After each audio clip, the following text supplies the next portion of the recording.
Ini ada artikel juga dari TikTok bahwa masyarakat Bali menolak penyebaran nyamuk di Buleleng Denpasar. Sebelum saya cerita banyak tentang nyamuk Walbochia ini, like, share, dan komen biar banyak saudara-saudara kita yang juga tahu.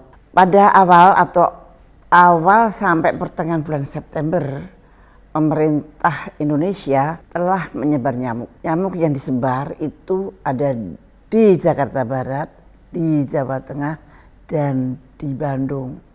Kemudian pada November ini, Bali merupakan giliran yang berikutnya. Nah, ceritanya kenapa pemerintah menyebar nyamuk? Ternyata penyebaran nyamuk ini adalah salah satu dari program dunia, World Mosquito Program. Jadi dunia mempunyai program untuk menyebarkan nyamuk. Nyamuk itu direkayasa genetika, jadi gennya yang direkayasa dan disuntik dengan Walbochia. Mereka mengklaim dan sudah dibuktikan, mereka sudah membuktikan dalam penelitian dengan para ahli dari UGM bersama-sama dengan dari luar, mengatakan bahwa nyamuk yang direkayasa genetika dan disuntik Walbochia tersebut terbukti bisa menurunkan 77% angka kesakitan demam berdarah di wilayahnya. Ini sangat luar biasa. Maka WHO pun merestui program nyamuk dunia itu untuk menurunkan angka kesakitan demam berdarah. Dan waktu itu saya hanya membaca artikel, tapi tiba-tiba saya didatangin para ahli nyamuk, ahli lingkungan datang ke rumah saya dan dia mengatakan, Bu, Ibu, mereka tidak terima dengan penyebaran nyamuk tersebut. Apakah itu program nyamuk dunia? Ya, antar dulu. Ya, mereka bertanya, Ibu, itu apakah nyamuk Aedes aegypti yang direkayasa genetika itu berasal dari tempat kita? Kayaknya ya. Karena pada tahun 2011 dulu ada seorang yang sangat terkenal di dunia, filantropis yang sangat terkenal di dunia, bertamu ke Jogja dan dia berburu nyamuk. Setelah itu nyamuk dibawa ke Kolombia dan mereka membuat suatu peternakan nyamuk di Kolombia. Nah, dari sana itulah yang dilakukan penelitian dengan para ahli di Gajah Mada. Nyamuk yang dipakai itu adalah Aedes aegypti. Aedes aegypti itu adalah jenis nyamuk yang dia bisa menularkan demam berdarah. Dia juga bisa menularkan cikungunya. Cikungunya dan demam berdarah itu bisa ditularkan pada pagi sampai sore. Tetapi kalau Zika itu juga bisa ditularkan oleh Aedes aegypti itu pada malam hari. Dengan klaim mereka kalau nyamuk itu sudah direkayasa genetika dan sudah disuntikkan Walbochia, artinya sudah tidak bisa lagi membawa virus-virus demam berdarah dan tidak bisa membawa virus Zika. Tapi para ahli lingkungan, para ahli molekuler biologi, ahli virus, dan ahli nyamuk itu pada protes pada saya.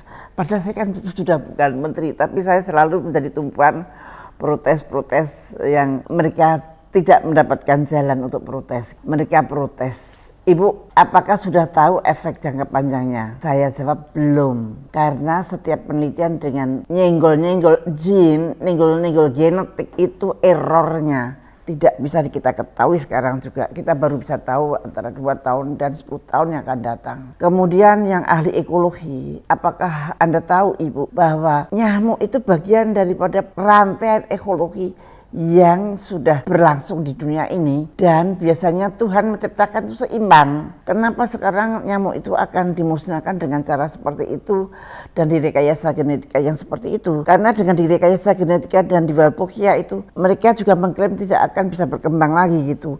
Nah, justru para ekolog itu pada mengkhawatirkan karena takut banget kalau itu akan berakibat fatal pada tahun-tahun berikutnya nanti. Nah, ada contohnya enggak? Ada, Bu. Pernah di suatu pulau di mana kupu-kupunya itu dihilangkan karena kupu-kupunya terlalu banyak dan mengganggu. Maka kupu-kupu dihilangkan dari suatu pulau dan apa akibatnya? Akibatnya ada tornado. Itu akibatnya kan sangat jauh dari apa yang kita bayangkan. Maka mereka pada protes dan masyarakat Bali lebih dahulu mengetahui, mereka melakukan protes bersama-sama. Memang ini adalah program dunia, ada 11 negara yang dilibatkan termasuk Indonesia, Singapura, Australia dan sebagainya. Tetapi Singapura mengundurkan diri, tidak mau negaranya disebari nyamuk dan sekarang Singapura nggak ikut. Nah sekarang Buleleng, Denpasar atau Bali, mereka khawatir kalau sampai Bali disebari nyamuk maka itu akan menakutkan para wisatawan. Dan kalau wisatawan tidak mau ke Bali maka mata pencaharian rakyat Bali akan hilang. Maka rakyat Bali tidak menghendaki penyebaran nyamuk itu diadakan di Bali. Nah bagaimana saudara-saudara Anda mau daerah Anda disebari nyamuk? Barangkali Anda nggak merasa ya, Jawa Barat, Jakarta Barat sudah disebari nyamuk. Bagaimana sih caranya nyebarin? Ternyata disebarinya lewat gelas-gelas yang berisi telur-telur nyamuk dilewatkan RT RW. Saya tidak mengerti bagaimana efek yang sebetulnya akan terjadi. Tapi yang jelas kalau menurut data penelitian itu dia akan menurunkan angka kematian atau angka kesakitan dari demam berdarah dan chikungunya maupun Zika. Tetapi nampaknya belum ada hasil penelitian lainnya yang diekspos tentang akibat ekologi, tentang akibat jangka panjang karena adanya gene drive, akibat jangka panjang karena berubahnya ekologi di sekitar kita. Nah itu belum ada penelitiannya. Lagi-lagi kita menjadi bahan penelitian. Ya itulah nasib kita. Siapa yang mau memikirkan kita kalau bukan kita sendiri. Mudah-mudahan dengan ulasan saya yang pendek ini Anda semua kenal dengan program nyamuk dunia ini. Dan apakah Anda setuju? Dan kalau Anda tidak setuju, Anda bisa membuat petisi, Anda bisa apa saja. Tapi kalau Anda setuju ya monggo saja. Anda harus menjadi pengawas. Kalau nyamuk itu ada di sekitar Anda harus bagaimana?